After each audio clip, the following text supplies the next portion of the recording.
If you use a lot of Google's apps and services, Google Keep is baked right into a bunch of them. Here's how you can save an email to it.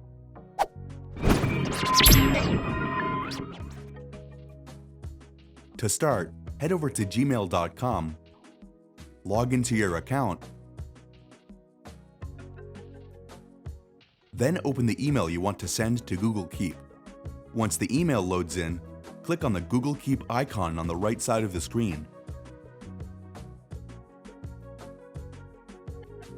This will load in a list of your notes. Click on Take a Note and write down a title and a short reminder for yourself. The open email is automatically attached below.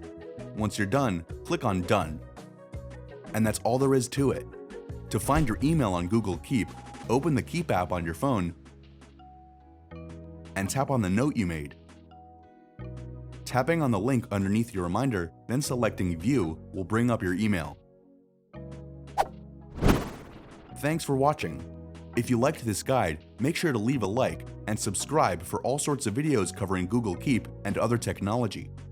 And don't forget to check out one of these videos we think you might enjoy.